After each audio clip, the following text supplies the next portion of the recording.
Fiction can pretty much do whatever it wants. There are no rules to say what fiction can or can't do, or what it can or can't provide to us as readers, as viewers, as players. Fiction is anything that it wants to be. You can have something that falls into a specific genre like horror or fantasy or romance or science fiction, whatever, and it can still provide you with whatever themes or topics or politics or ideas that it wants to throw at you. A genre is a shell, but within that shell can be literally anything that the author wants to convey to the audience. And that also goes for the type of fiction that you are enjoying. Prose, film, TV, video games, cartoons, whatever. And I want you to bear all of that in mind while I talk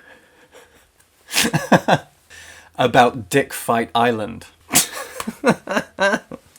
I really didn't think I was gonna laugh. Dick Fight Island is a manga that I have just had the pleasure of enjoying, and I have so much to say about it, especially with regards to what fiction can provide us as readers. Dick Fight Island is a manga created by Reibun Ike, and in its original Japanese, she titled it The Eight Warriors. So I really have to give so much credit to whoever chose the English title. I'm going to assume it's the translator, Adrienne Beck, I'm not sure, but whoever it was that decided that in English this needs to be called Dick Fight Island needs some kind of an award for that. Dick Fight Island is a BL manga. If you don't know what that is, BL stands for Boys Love, which means typically a gay romance. It may be explicitly sexual or it may be more wholesome than that. What's so interesting about Dick Fight Island is that it's both of those things. It is incredibly sexually explicit.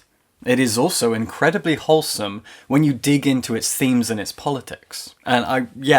Politics. Dick Fight Island is a beautiful BL manga that tells the story of an archipelago, a fictional set of 8 islands that exist somewhere. They have their own unique culture. In fact, each island in this archipelago has a distinct culture from all of the others. The world building is fantastic. And when we begin the story, we have this boy from one of the islands who's been studying abroad. As far as I can tell, he was in London, and he's come home for this tournament. On this archipelago, there is a tournament every 4 years to decide who the king of the archipelago will be next. So effectively, it's election season.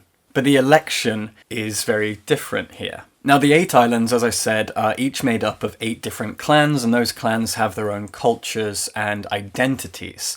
One of them, the Fang clan, I think it is a matriarchal system, and the rest are all patriarchal. Some of them produce healers and mystics. Others produce big, stocky, powerful warriors.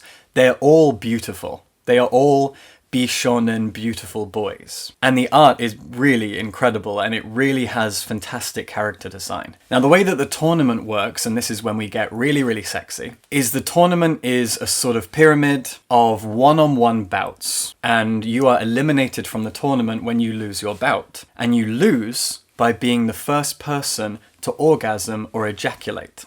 Is there a difference? Why did I say both? So the object of each bout is for 2 beautiful boys from 2 different clans to fight and arouse each other to the point of climax. And whoever comes first loses. This video is going to get demonetized. That's such a shame. It's such a terrible reflection on our society.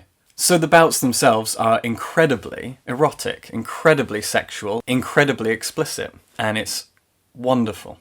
But it struck me as I was reading this just how clever it all is. Now, on the surface, Dick Fight Island is silly, it's goofy, it's campy, and it's very sexy. It is just erotica dressed up as some sort of shonen battle tournament. But it's also so much more than that below the surface. But that doesn't mean that the stuff on the surface isn't also worth talking about. The aesthetics are fantastic. The men who are in this tournament all wear armor, and that armor aesthetically represents their clan in some way. And the big sort of staple of that armor is this enormous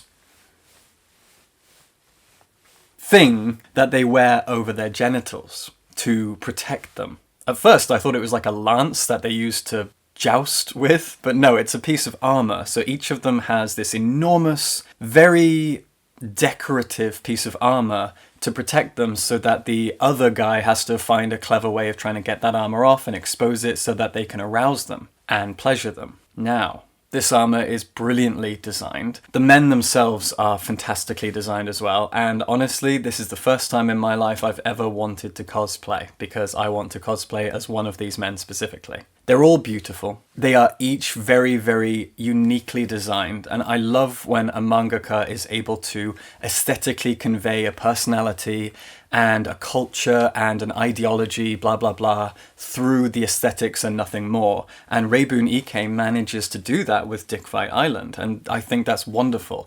The clans have very distinct attitudes, personalities, politics, traditions, festivals, etc. And it's all really well explored as the story goes on. But this is an absolutely ridiculous premise. And of course, Reibun Ike knows that, but what's really fun about it is that the men are all taking this tournament very, very seriously. This is their culture. And so we as readers are laughing along and enjoying it, but the characters in it are very, very serious about this, and I think that's awesome. When the story begins, Hato, who is the boy who's been studying abroad and is kind of our main character, I suppose, he's been studying abroad and he's learned more homoerotic skills as he's been studying abroad that the people on this archipelago have just never come across before. So he's basically bringing extra ways of pleasuring one another to his island, which is awesome. And that's kind of how it begins. He has this secret power that he's learned, which is just an ordinary thing people do with sex. And he's brought it to the island because they just don't know about it. Very, very fun, very clever, I won't spoil it. So the premise, the aesthetics, everything about it is ludicrous, it is camp, it is silly, it is very, very funny, and it's very, very sexy. But then beneath the surface, Dick Fight Island is also a very wholesome thing.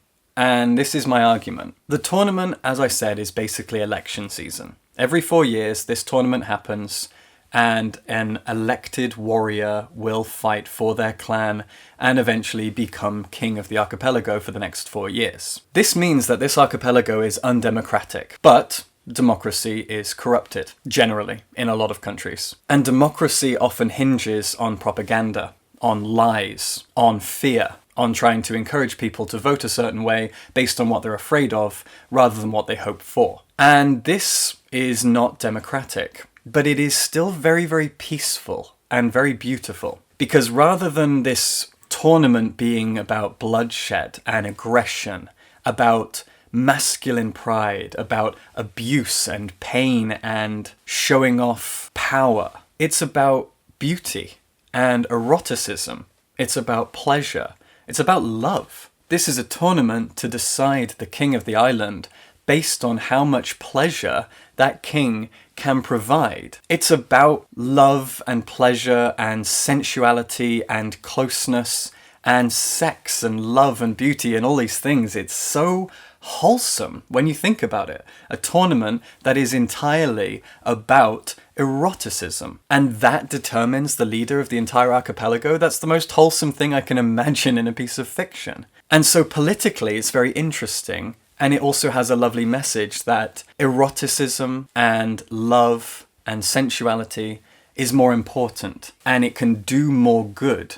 And it can say more about a culture and its people than bloodshed and war and violence and aggression and all of these toxic masculine traits. I love it to bits. I absolutely do.